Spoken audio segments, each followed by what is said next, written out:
Certains s'en foutent, d'autres simplement mauvais. On a des types de 20 ans ici qui en sont à leur 5e peine.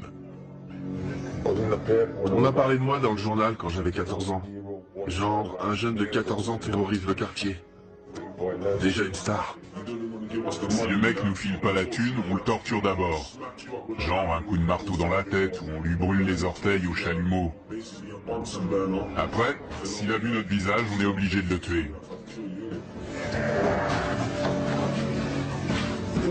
Ils n'ont pas bien conscience des règles. On leur dit non et ils se retournent en disant « je vais t'éclater ». Vous allez faire quoi? Vous allez faire quoi? Tout peut arriver. On peut être là en train de parler à un détenu et la seconde d'après, il y en a un qui se prend une queue de billard dans la tête. Hein? Vous allez faire quoi? Bienvenue en enfer. Mettez-le à terre!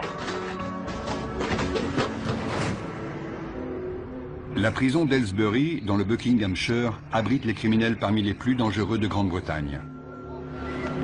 Ouf ça! On y croise des meurtriers, des violeurs, des malfrats et des pédophiles. Le plus effrayant, c'est que les plus âgés d'entre eux ont tout juste 21 ans. Un détenu sur 5 purge ici une peine à perpétuité ou d'une durée indéterminée pour protéger la société compte tenu de la gravité de leurs crimes. Pour garder le contrôle de la situation, les surveillants doivent faire preuve d'une vigilance permanente. Les chaussures? Mais ils doivent également aider ces jeunes à reconstruire leur vie brisée. Ils ne sont pas faciles à gérer. La plupart purgent de longues peines pour des crimes assez sérieux. Il faut tout reprendre à zéro. C'est difficile. On leur a appris qu'ils pouvaient faire tout ce qu'ils voulaient. Après s'être attirés des ennuis et s'être retrouvés devant la justice, ils atterrissent ici et on essaie de corriger ce que leur famille ou leurs amis leur ont enseigné. Certains nous poseront toujours des problèmes.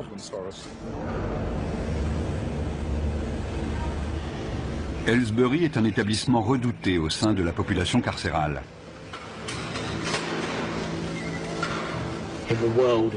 Chez les détenus, la légende veut que Aylesbury soit la pire prison du monde. Quand vous arrivez, vous êtes accueilli par 5 matons baraqués, armés de matraques, et on vous assomme à la descente du bus. Ceux qui arrivent ont peur parce qu'on leur a dit qu'il y avait des problèmes de gang, des bagarres tous les jours, 4 à 7 par jour. Mais depuis un an, ça s'est un peu calmé.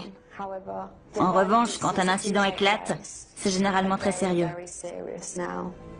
Ils utilisent des armes, des queues de billard, des armes artisanales, dans la gorge, dans la poitrine, sur le front. Il n'y a pas de règle. Et c'est rarement 1 contre 1. C'est plutôt 6 contre 1. Si le personnel n'intervenait pas, il pourrait y avoir des morts. Caspian Hogg est le dernier arrivé. Il a 18 ans. Après avoir été incarcéré dans un établissement pour mineurs, il a été envoyé ici en raison de problèmes disciplinaires. Asseyez-vous ici. Combien de fois avez-vous été incarcéré? 4 ou 5 fois. Ok. Quelle peine cette fois? 4 ans. 4 ans, d'accord. Avez-vous déjà pris de la drogue, de l'alcool ou autre produit assimilé? Ouais. Ok. Quoi précisément? Juste de la coke, du cannabis. Juste de la coke? Ouais. D'accord. Vous serez suivi par mademoiselle Morgan. Il y a des gangs dans votre quartier? Ouais. Vous faites partie de quel gang? Stratford Longside. D'accord. Vous avez des gangs rivaux? Ouais, les Farafield FMD. FMD? Ouais. Qu'est-ce qui vous oppose? C'est juste un gang rival avec qui on se frite en prison. En prison? Ouais, en prison. Donc c'est un gang de prison? Ouais. On est coincé toute la journée dans une cellule. On n'a rien à faire. Donc quand une baston éclate, c'est génial. Ça fait de l'animation. Ça fait passer la journée plus vite quand il se passe un truc. Dans le feu de l'action, on se bat pour survivre. Tu les défonces, ou alors c'est toi qui te fais défoncer. Moi, je me lâche. Si t'y restes, t'y restes. C'est comme ça.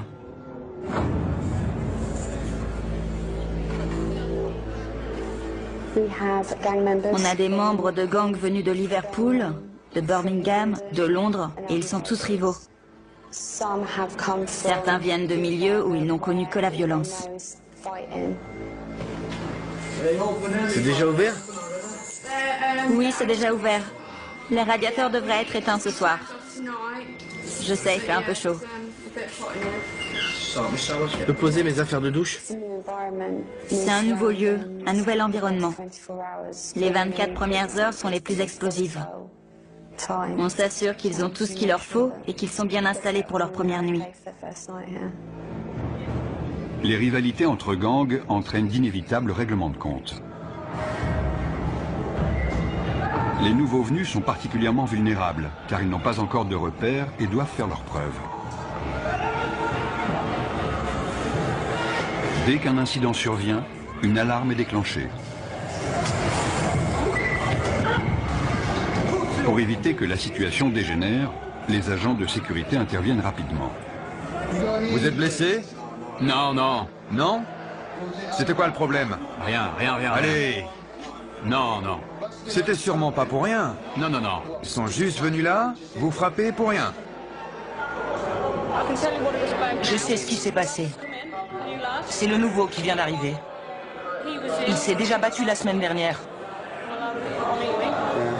C'était les représailles. Les deux se battaient. Les deux se sont donné des coups à la tête. Ils se disaient bonjour. Vous, ça va? Oui, ça va. J'ai pris un coup dans le sein. Mais si ça se trouve, c'était son coude à lui.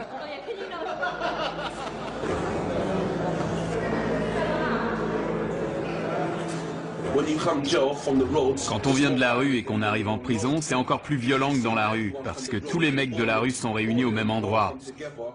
C'est pire. J'ai grandi au milieu de la violence et j'aimais pas vraiment ça, mais en maison de redressement, on voit beaucoup de violence, alors on s'habitue. Et puis on finit même par aimer ça. Si je te connais, si je sais avec quel gang tu traînes, dès que je te vois, je t'éclate. Et si je sais que t'as planté un de mes potes, je te fais la même chose. Donc vous surveillez constamment les nouvelles arrivées dans votre bâtiment? Ouais. Ils en ont mis dans l'LC, juste à côté. Si je les croise, je les défonce direct. C'est clair. Le quotidien en prison, c'est pas la joie. Vous pouvez être le mec le plus balèze avec la plus grosse réputation, il faut quand même surveiller vos arrières. On est tout le temps parano, tu vois. On est sur nos gardes tout le temps, on surveille les autres. On est tous des criminels ici. Comme je l'ai dit, des fois mon but c'est de faire mal à quelqu'un. Des fois je me réveille le matin et je suis pas d'humeur pour ça. Sérieux. Et des fois je me dis que je vais lui mettre la raclée de sa vie. Je me dis, quelle différence ça fait. Je sais qu'il me reste que 10 mois à tirer, mais autant aller lui régler son compte.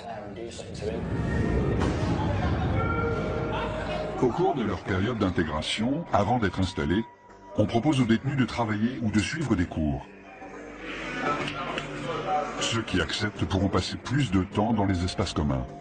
Il n'y a que 3 surveillants à cet étage et jusqu'à 50 détenus peuvent sortir de leur cellule. C'est le moment dangereux de la journée. Il faut rester très vigilant.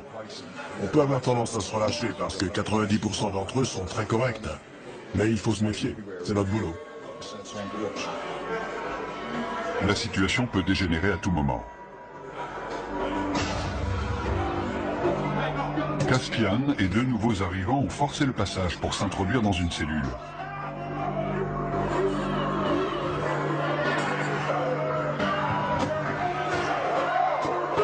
Ils sont armés, ils sont 4.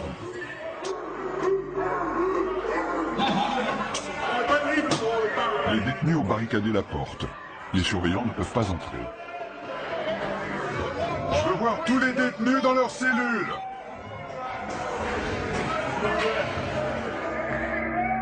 Le directeur de la prison est informé que 3 nouveaux arrivants ont pris un détenu en otage dans l'LC. Apparemment, il y aurait 4 détenus dans la cellule. Dont un otage. Ils sont 4, dont un otage. On va envoyer des négociateurs devant la porte pour tenter d'établir un dialogue et on avisera.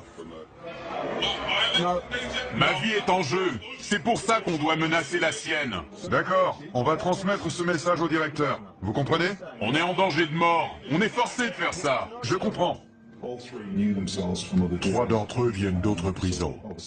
Ils avaient prévu leur coup. Notre priorité, c'est l'otage. Si vous faites pas venir le directeur, je le viole. Je vais le violer. Écoute, tu n'as pas à lui faire de mal. On t'écoutera de toute façon. Le négociateur joue un rôle clé car il analyse la situation pour nous. Si nous sentons que la vie d'un détenu est en danger, il est clair que les négociations sont terminées et qu'on doit intervenir. L'otage doit avoir conscience que le personnel est présent et jauge la situation car ils disent tous « je vais le tuer ». Mais est-ce qu'ils veulent vraiment le faire? J'aime pas cette prison, c'est tout. Je l'aime pas. T'es pas le seul. Mon problème, c'est que j'ai beaucoup de prisonniers qui ne sont pas heureux d'être ici. Si on commence à parler de transfert maintenant, j'aurai une autre prise d'otage dès cet après-midi, car certains vont se dire « Oh, il suffit de prendre un type en otage pour se faire transférer. » Je vais lui trancher le cou et le vider de son sang. Il a menacé de le violer et de lui trancher la gorge. Non, le cou. De lui trancher le cou. Je vais vous dire. Écoutez-moi. Vous me prenez pas au sérieux? Si, croyez-moi, nous prenons ça très au sérieux. Une cellule de crise a été mise en place par le directeur de la prison pour gérer l'incident. La décision a été prise de faire appel à des agents des forces de l'ordre spécialement entraînés pour agir dans ce type de situation. L'otage avait un t-shirt noué autour du cou, il était assis sur le lit, ils sont armés d'un couteau en plastique et de morceaux de verre. Ils ne veulent pas être ici. Ils ne se sentent pas en sécurité. Ils veulent retourner plus au nord, vers Liverpool ou Manchester. Il y en a un qui est arrivé hier, un autre il y a 9 jours. Ils viennent tous du même coin. Ils se sentent menacés par les gars de Londres. Et ils en ont assez. L'équipe d'intervention de la prison se prépare à intervenir au cas où la situation dégénérerait. La prise d'otage dure depuis 2 heures. Jason Harper passe le relais à un autre négociateur qui va poursuivre la discussion avec les preneurs d'otages. Écoutez-moi, d'accord? Je ne vais pas vous mentir. Je vous ai dit tout ce que je savais. La température de 40 degrés n'arrange pas la situation. Il s'est effondré au sol. L'otage a perdu conscience. Tournez-le sur le côté. Tournez-le sur le côté et mettez-lui la tête en arrière pour qu'il puisse respirer. Oui, voilà, sur le côté. Darren, c'est Andy. Julie vient de me dire que l'otage avait perdu connaissance. Il est allongé au sol, elle leur a expliqué la position latérale de sécurité. Le directeur est mis au courant de la situation. Il ordonne le déploiement de son équipe d'intervention pour porter secours à la victime. Vous m'avez dit que vous vouliez sortir. J'attends qu'on me dise comment ça va se passer. Ensuite, la situation va se débloquer.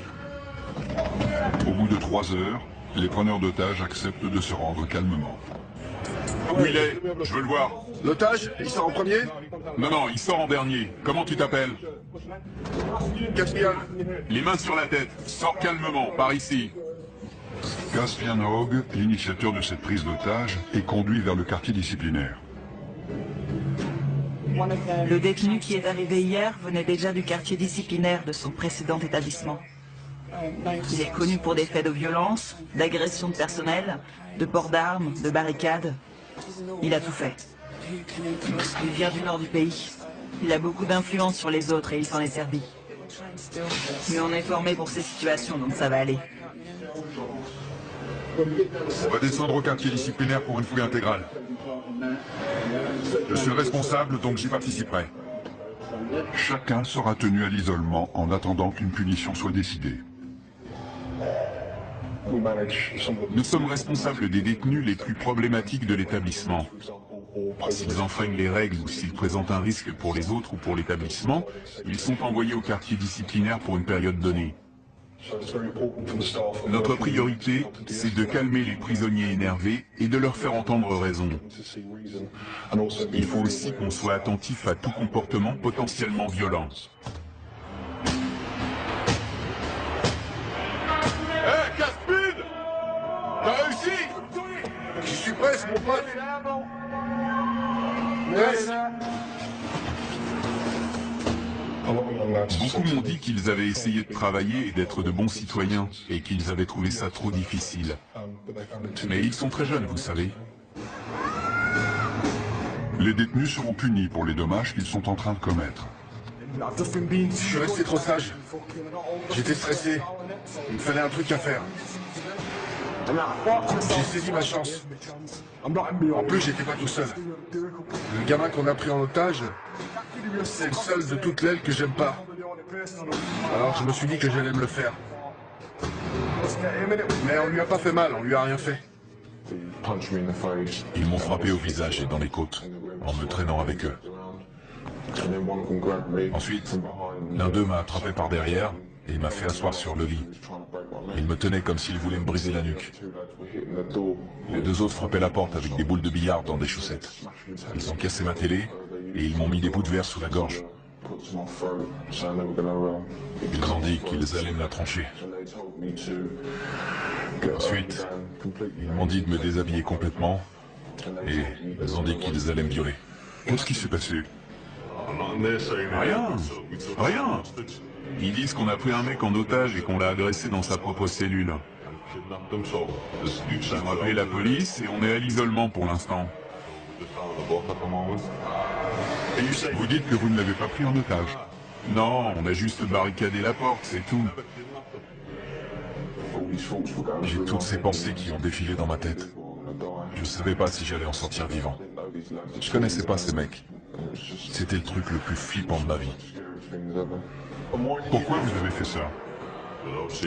Franchement, j'ai pas eu de visite depuis 6 mois, depuis qu'ils m'ont mis ici. J'essaie de retourner dans le Nord. Il n'y a que des mecs de Londres ici, je veux retourner chez moi. C'est pas ma prison, je veux être dans une prison de chez moi. Je suis tombé dans les pommes. Je me souviens juste qu'ils étaient en panique. Ils croyaient qu'ils m'avaient tué.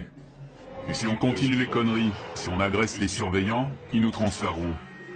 Ça va, Liam? Ouais, vous? Pas trop mal. J'ai connu des jours meilleurs.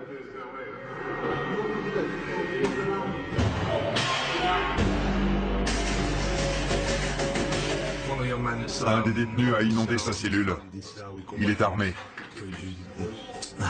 Il a cassé le manche de son balai. On lui a demandé de nous le remettre. On va le déplacer dans une cellule où il n'y a pas d'eau. C'est trop court. Il doit lui en rester. Le détenu a jeté les morceaux de manche à balai dont il se servait comme arme.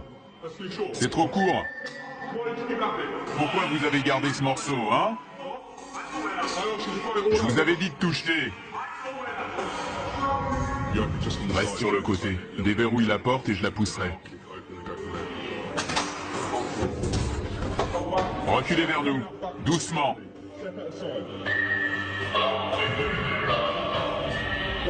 Ne vous retournez pas. Restez face au mur. Le détenu n'a pas obéi et s'est retourné. À partir du moment où on ouvre la porte, les négociations sont terminées. Soit il se rend, soit on intervient. Arrêtez de bouger. Si vous faites pas ce que je vous dis, on devra de nouveau vous immobiliser. C'est compris? Ouais. Super, allez debout. Tu lui maintiens la tête pendant qu'on le lève.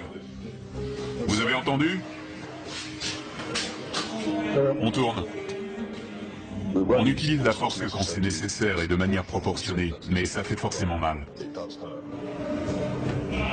Fouille intégrale.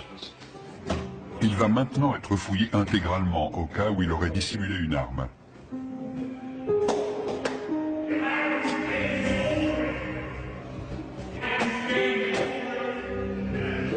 Retournez-vous. Bande d'enflure. Vous avez des réclamations à faire sur la façon dont on vous a traité? Non, non, ça va. Non? D'accord. Je vais vous demander de réfléchir aux conséquences de vos actes. Ce n'est pas la bonne méthode pour obtenir un transfert. Maintenant, je veux que vous alliez vous coucher. Clé. Nous devons les garder dans le quartier disciplinaire pendant un certain temps. Sinon, les autres vont se dire qu'ils peuvent prendre les otages quand ils veulent pour obtenir un transfert. Des détenus de confiance nettoient les dégâts causés par les preneurs d'otages. J'ai choisi la voie la plus facile. J'essaye de rendre cette peine la moins désagréable possible. On a le choix. Si tu fais le con, tu te retrouves à l'isolement tout seul sans télé, ça craint. Les détenus exemplaires participent au fonctionnement de la prison, ce qui leur permet de passer plus de temps en dehors de leur cellule. Josh est responsable de la lessive dans le quartier disciplinaire. Ça pue. Dans le quartier disciplinaire, Caspian se plaint d'entendre des voix dans sa tête et demande une aide psychologique.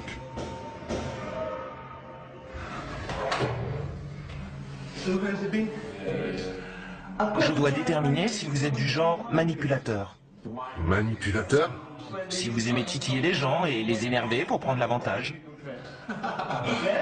Non, sérieux. Je risque de vous poser des questions qui vont vous énerver. Ouais. Vous avez le droit d'être en colère. Ce que vous n'avez pas le droit de faire, c'est d'être violent. Mais je suis un type violent, madame. Regardez mon dossier. Depuis mes 11 ans, je suis traîné de foyer en foyer et je suis incontrôlable. À 11 ans, j'ai arraché le torse d'un type avec mes dents. J'ai mordu une meuf à l'oreille, on a toujours dû me maîtriser.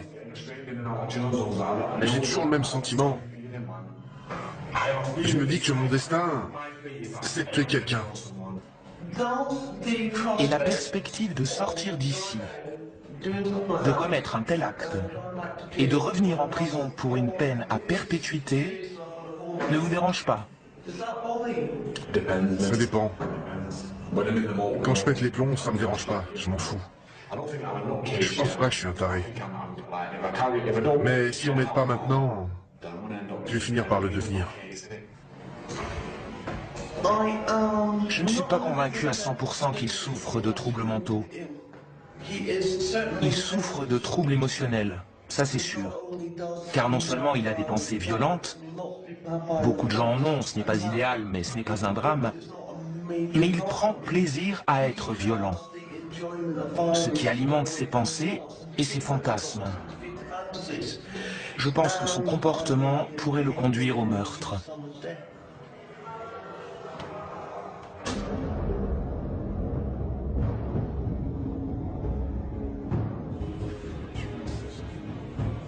Liam Brennan, l'un des 3 preneurs d'otages présumés, a demandé un rendez-vous avec son avocat pour préparer sa défense. Vous voulez juste le choper dans sa cellule et fermer la porte? Mon rôle n'est pas de minimiser le délit, mais d'essayer de comprendre pourquoi et comment c'est arrivé, et quelle a été ton implication. Tu ne peux pas dire, c'est pas moi, j'ai rien fait. Ça, il te croira jamais. Écoute, différentes peines sont envisageables. J'espère que le juge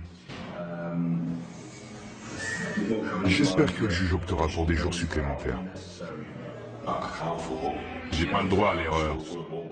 J'avais pas parlé à ma femme et à mon gosse depuis 1 an. Elle m'a recontacté il y a quelques jours, et je lui ai dit que je sortirais le 11 décembre. Les services pénitentiaires ont décidé de ne pas poursuivre Liam. Il se retrouve donc en commission de discipline. Asseyez-vous, monsieur Brennan. Je suis juge, je n'ai aucun lien avec cet établissement, vous comprenez? Oui. Vous êtes représenté par monsieur Ahmad, c'est exact? Oui, monsieur le juge. Pouvez-vous vous identifier, s'il vous plaît? Jason Harper. Vous serez le témoin de cette affaire? Oui.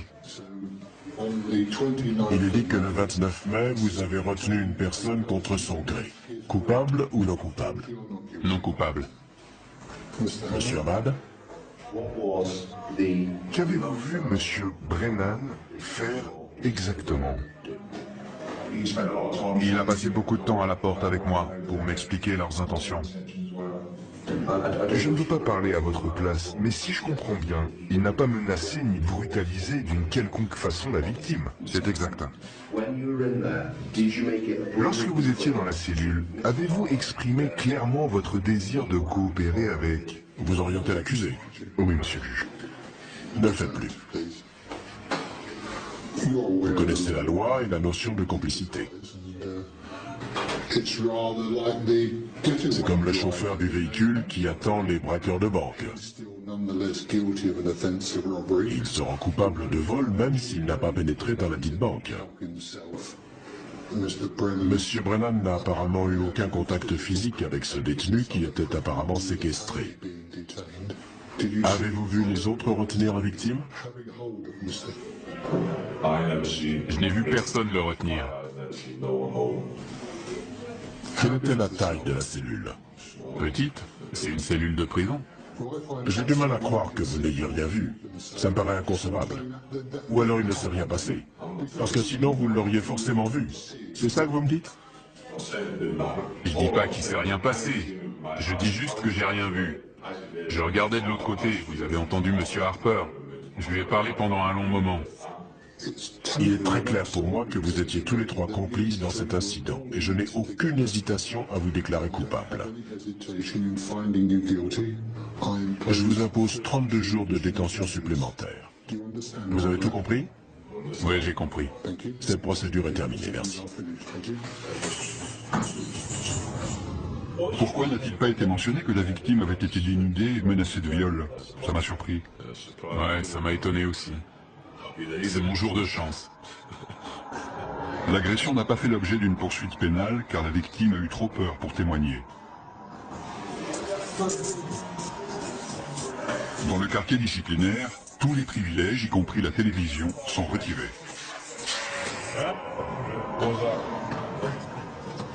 Brennan refuse de retourner dans sa cellule, à moins qu'on lui apporte une télévision pour qu'il puisse suivre le match de foot Angleterre-Ukraine. Je ne vous entends pas. Vous savez quoi? Quoi? Je suis coincé ici 2 semaines sans télé, donc je m'en fous de m'attirer des ennuis. Liam, je ne veux pas que vous restiez ici plus longtemps que nécessaire, car vous êtes quelqu'un de bien. C'est vrai. Je peux vous proposer des activités, de la peinture, ou alors vous pouvez demander des cours. Mais moi, demander des cours? J'ai pas suivi de cours depuis mes 11 ans, demander des cours? J'ai pas envie de me pendre. Michel Morris parvient enfin à convaincre Brennan de rejoindre sa cellule. Pour sa participation à la prise d'otage, Caspian est condamné à 38 jours de détention supplémentaire. Caspian, c'est votre dernière chance d'obtempérer. J'ai dit non. Les surveillants tentent de le raisonner, mais il refuse de retourner dans sa cellule. Il sera envoyé dans le quartier disciplinaire jusqu'à ce que le directeur estime qu'il est capable de rejoindre les autres détenus. Caspian, si tu ne suis pas nos instructions, on t'immobilisera de nouveau. D'accord? Personne n'est au-dessus du système. Il y a des règles, des procédures, des lois à suivre, que vous soyez un détenu ou un surveillant. Personne n'est au-dessus de ça. Debout. Debout. Caspian, par ici. Il n'y a qu'à l'extérieur qu'on peut considérer ces jeunes de 18 ans comme des adultes. Beaucoup n'ont pas la maturité d'un adulte. Ils sont très influençables et peuvent s'attirer des ennuis. Entre là-dedans. Je vais demander à l'infirmière de venir te voir.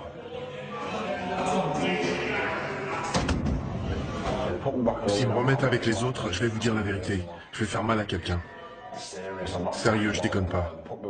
S'ils me remettent là-bas, je vais choper un de ces connards et je vais le défoncer comme il faut.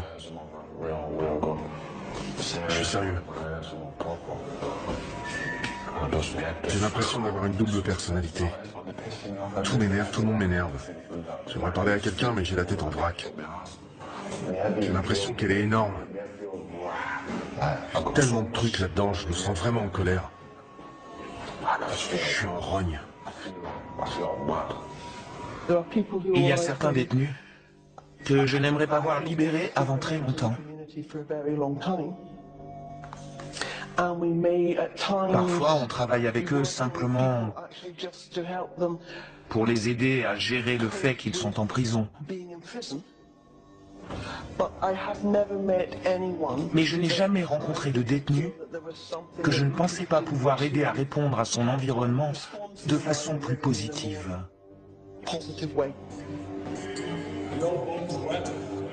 L'état mental de Caspian Hogg continue d'être surveillé. De quel autre traitement pensez-vous avoir besoin? Est-ce que vous pensez que je peux faire autre chose pour vous aider? Non, rien. Il n'y a rien d'autre que vous puissiez faire. Pensez-vous que vous avez besoin d'apprendre à contrôler vos émotions? Non, je crois pas. Je connais mes émotions et je crois plutôt que j'en ai pas assez. J'essaie de pleurer, mais j'y arrive pas. Je peux pas pleurer. Sauf des fois, ça vient sans prévenir, ça arrive. Vous voyez de quoi je parle? Je pleure pas quand il se passe un truc triste.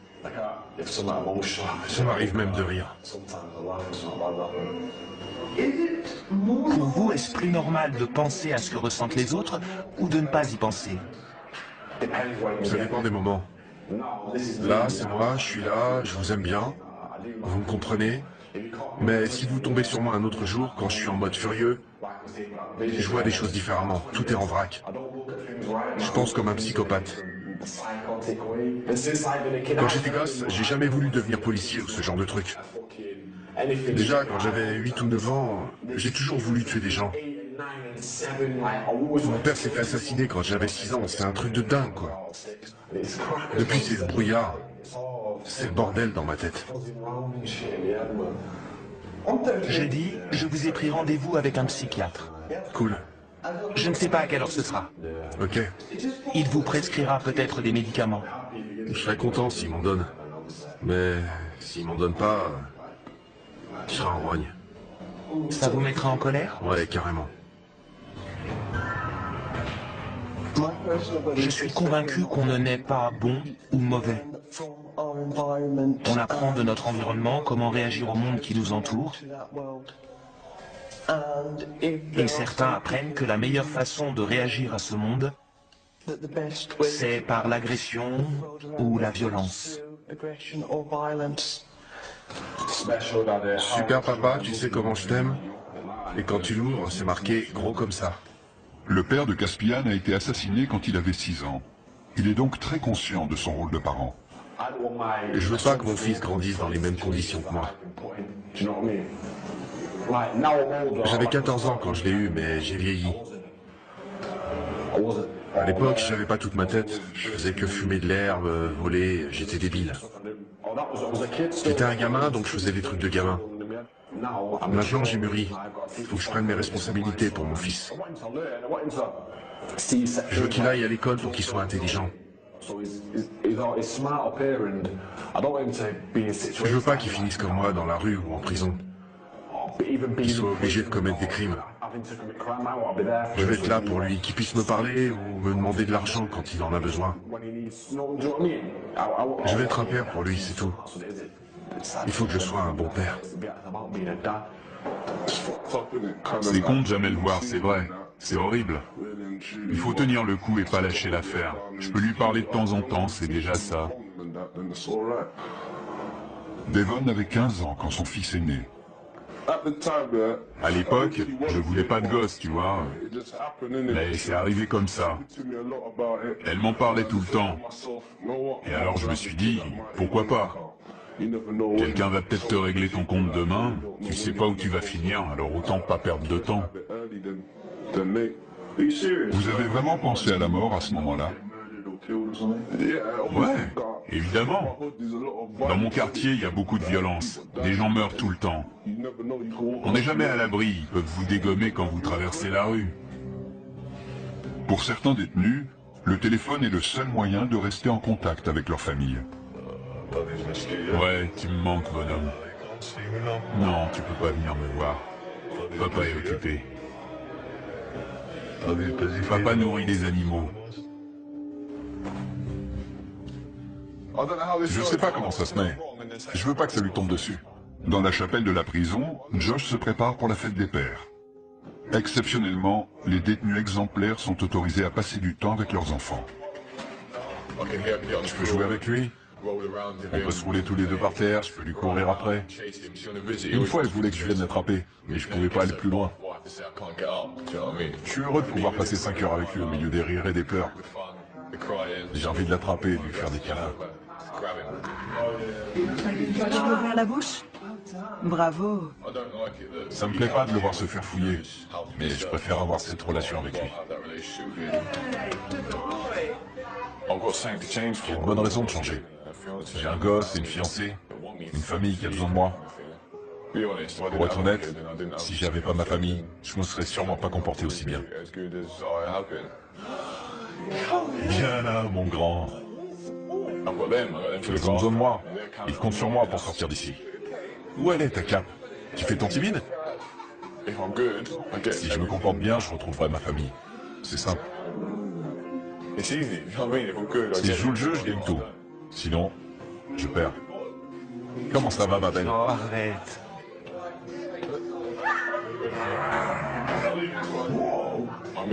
J'ai manqué ses premiers pas, ses premiers mots. La première fois qu'il a tapé dans un ballon. Je ne l'ai jamais emmené au parc. Je l'ai jamais réveillé de sa sieste. Maintenant, il va sur les toilettes, il me dit qu'il est grand. C'est toutes ces petites choses. J'ai tout manqué. Je vais être là pour le border le soir, pour me réveiller avec lui. La nuit, il vient dormir avec sa maman. Je vais être là quand il fait ça.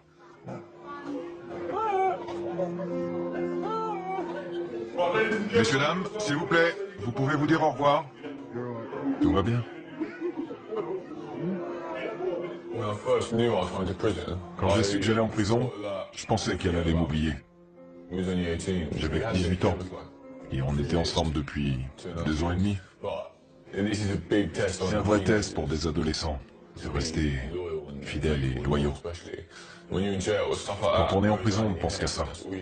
Il faut pouvoir compter sur quelqu'un de confiance pour traverser ça. Sinon, on craque. Je pourrais être là toutes les nuits à imaginer qu'elle me trompe. A plus. Je t'aime.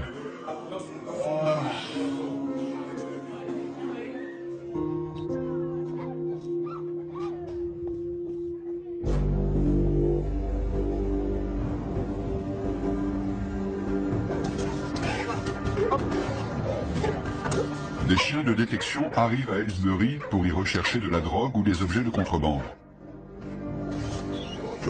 Il y a beaucoup de dealers en prison, et ça ne risque pas de s'arrêter. Il y a de l'argent à se faire. Les téléphones portables sont aussi un problème sérieux. C'est pour ça que les chiens sont capables de les trouver. Ils peuvent être utilisés pour planifier des évasions ou tout autre type d'événement. On fouille des cellules tous les jours. Et tous les jours, on trouve des choses. Sortez de votre cellule. Quand ils voient les chiens, certains se précipitent pour cacher leur matériel.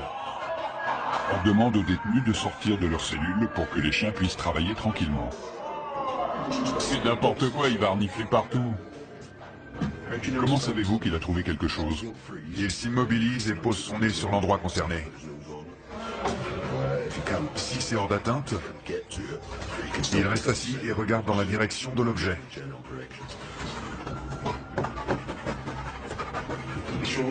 Il a l'air très intéressé par la fenêtre.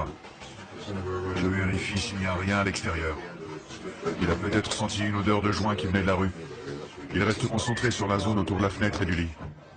J'étais en train de pioncer et ils amènent un chien dans ma cellule pour renifler partout. C'est n'importe quoi. Notre équipe fouille la cellule pour essayer de trouver ce que le chien a senti.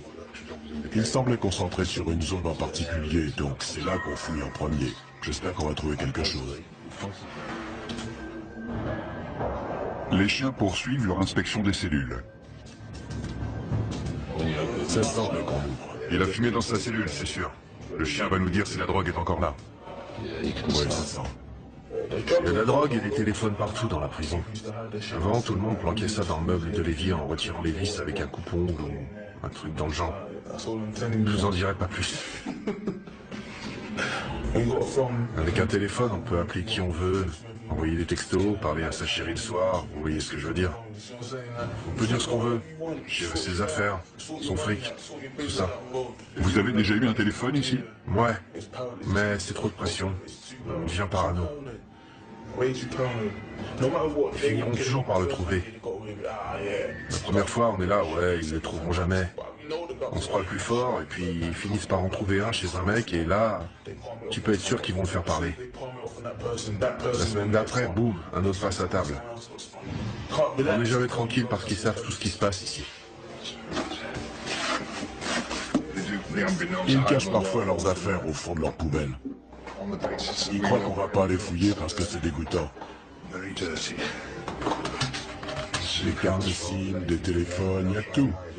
On a toujours un cran de retard parce que dès qu'on trouve quelque chose, ils cherchent une autre cachette. Une antenne cassée, ça peut servir d'arme. Il en a plus besoin, on l'apprend. Il aime regarder des images, évidemment. Je veux pas savoir ce qu'il fait avec ça.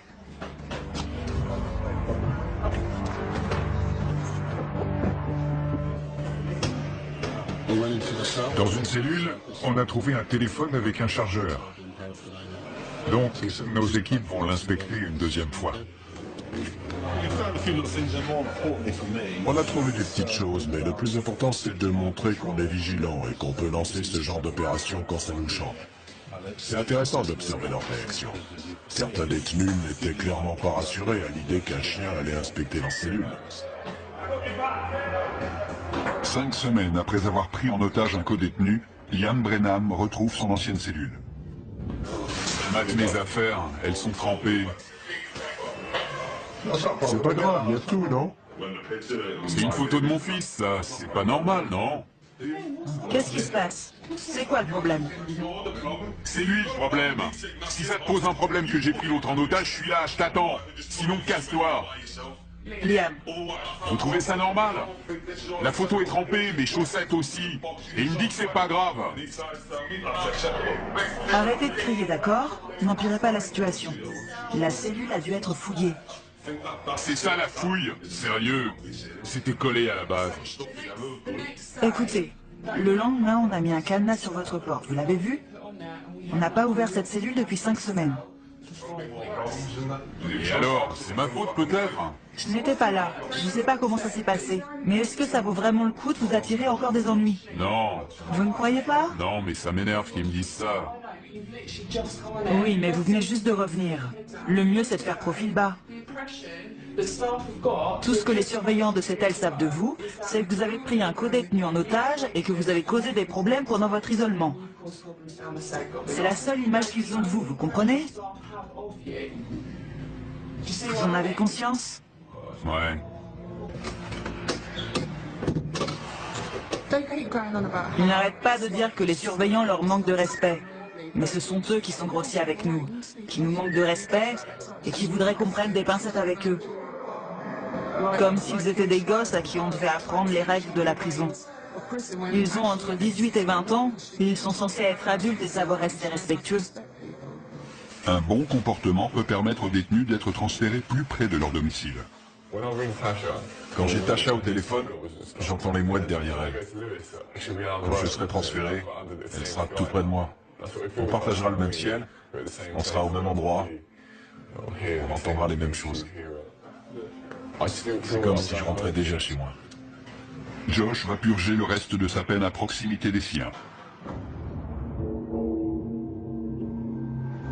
Soucieux de contrôler ses pulsions violentes et de rentrer chez lui, Caspian a accepté de prendre des antipsychotiques. Ça calme ce qui se passe dans ma tête. Et ça marche? Ouais, dans un sens. Mais c'est pas génial. Je me réveille le matin, il y a des taches de bave sur le drap. J'ai même pas d'oreiller, j'ai carrément oublié. Est-ce que vous vous sentez mieux? Est-ce que ça a calmé vos pensées? Ouais, les pensées ont disparu, mais le problème c'est l'état dans lequel ça vous met. J'aime bien être un peu défoncé, mais là, j'ai l'impression d'être un zombie, tu vois. Genre, la carré sur les docks. Le mec complètement à la masse. C'est pas bon ça. Les fantasmes, les pensées violentes, les désirs de meurtre et de notoriété liés à ces meurtres ont grandement diminué. Il a même expliqué qu'il avait parfois la tête vide. J'aimerais maintenant travailler avec lui pour qu'il essaie de comprendre ce qui se passait dans sa tête et qu'il sache où demander de l'aide si ses pensées venaient à ressurgir. 90% des détenus que nous accueillons ici vaquent à leurs occupations et font ce qu'on leur demande. Il peut y avoir de petits incidents, mais c'est tout. Ce sont les 10% restants qui causent la majorité des problèmes. Ils ne veulent pas rester tranquilles, ni faire ce qu'on leur dit. Ils se rebellent constamment. Ils essaient de créer le désordre pour saper notre travail.